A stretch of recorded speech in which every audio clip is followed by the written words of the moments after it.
Hey everybody, it's Mrs. McKenna here, and we are going to jump into Romeo and Juliet with Act 1, Scene 1, using myshakespeare.com.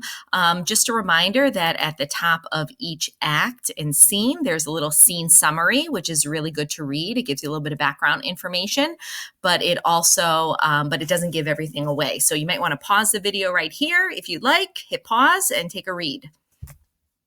All right, let's get going. I am going to be stopping every once in a while to explain some things in the play, but also just to let you know on the left-hand side, there are descriptors. It's kind of like more contemporary English versus Shakespearean modern English. So you can also go into the website to look at that as well. So read along with me. There is one section where I'm going to have to do a read aloud, but here we go. Gregory, on my word, will not carry culls. No, for then we should be colliers. I mean, and we be in collar, will draw. I, while you live, draw your neck out of the collar. So we see Samson and Gregory. They're both of the House of Capulet. They are servants, and they're walking around with swords, walking around Verona, and they're chit-chatting a little bit. They've got a little word play, which during Shakespeare's time, people probably would have laughed a little bit. Colliers, collar, and collar right down here. So keep in mind we've got the little definitions underneath if you're not sure of what the words mean. So we see these Capulet servants and they're having a little chit chat, but it gets pretty dark pretty quick, their conversation. I strike quickly, being moved, but thou art not quickly moved to strike. A dog of the house of Montague moves me. To move is to stir, and to be valiant is to stand. Therefore, if thou art moved, thou runst away. A dog of that house shall move me to stand. I will take the wall of any man or maid of Montague's. That shows thee a weak slave, for the weakest goes to the wall. True, and therefore women, being the weaker vessels, are ever thrust to the wall. Therefore I will push Montague's men from the wall, and thrust his maids to the wall. So Samson's starting to get a little violent. He's going to push around Montague's men, and then he's going to start pushing around the young women, the maids. And Gregory's like, hey, this is between the guys. We shouldn't be beating up the girls. And we're going to see Samson, he gets a little more intense. The quarrel is between our masters and us, their men. 'Tis all one. I will show myself a tyrant. When I have fought with the men, I will be cruel with the maids, and cut off their heads. The heads of the maids? Aye, the heads of the maids, or their maiden heads. Take it in what sense thou wilt. So we see Samson saying he's going to beat up the men, and then he's going to cut off the maids of the heads of the maids. And then he says the heads of the maids are their maiden heads. Maiden heads is another term for virginity. So he's talking about murder and sexual assault at the beginning of the play. This is supposed to be the greatest love story of all time, and we see these two violent and terrible crimes being threatened. But also, don't forget, this play is a tragedy. Let's keep going. Oh, thou art not fish, if thou hast... Oh, sorry about that. Let me bring it back up a little bit. My apologies. They must take it in sense that feel it. Me they shall feel while I am able to stand, and 'tis known I am a pretty piece of flesh. 'Tis well thou art not fish. If thou hadst been poor John. Draw thy tool. Here comes two of the house of the Montagues. They're ready to fight. My naked weapon is out. Quarrel, I will back thee. How? Turn thy back and run? Fear me not. No, marry, I fear thee.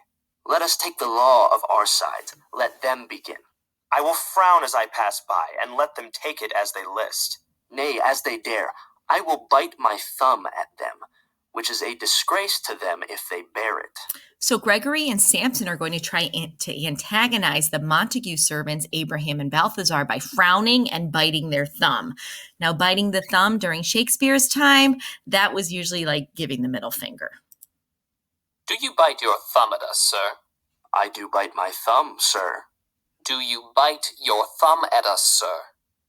Is the law of our side if I say aye? No. No, sir, I do not bite my thumb at you, sir, but I bite my thumb, sir.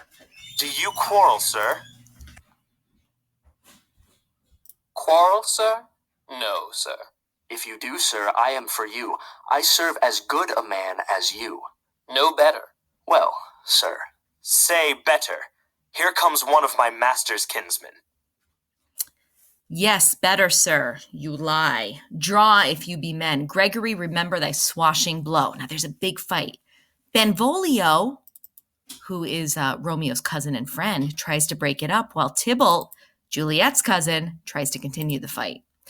Part fools, put up your swords, you know not what you do. What, art thou drawn among these heartless hinds? Turn thee, Benvolio, look upon thy death. I do but keep the peace, put up thy sword, or manage it to part these men with me. What? Drawn and talk of peace? I hate the word as I hate hell. All Montagues in thee, have at thee, coward. Clubs, bills, and partisans, strike, beat them down. Down with the Capulets, down with the Montagues. What noise is this? Give me my longsword, ho. A crutch, a crutch. Why call you for a sword? My sword, I say. Old Montague is come, and flourishes his blade in spite of me. Thou villain, Capulet, hold me not. Let me go. Thou shalt not stir 1 foot to seek a foe. So we see both Lord Capulet and Lord Montague want to fight, but Lady Capulet and Lady Montague are trying to stop their husbands. There's a lot of balance here. We see Romeo's parents and cousin and servants, and we see Juliet's parents and cousin and servant all fighting. Now, Prince Aeschylus, who's in charge of Verona, comes in to try to break this up. He's very upset. This is the 3rd street fight they've had recently, and he's going to threaten death with anybody who continues.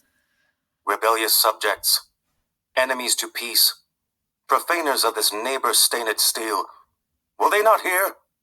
What ho!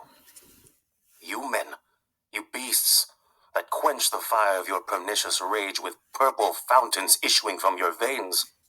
On pain of torture, from those bloody hands throw your mistempered weapons to the ground, and hear the sentence of your moved prince. 3 civil brawls bred of an airy word, by thee, old Capulet, and Montague, have thrice disturbed the quiet of our streets, and made Verona's ancient citizens cast by their grave-beseeming ornaments, to wield old partisans in hands as old, cankered with peace, to part your cankered hate. If ever you disturb our streets again, your lives shall pay the forfeit of the peace. For this time all the rest depart away. You, Capulet, shall go along with me, and Montague, come you this afternoon, to know our further pleasure in this case. To old Freetown, our common judgment place. Once more, on pain of death, all men depart.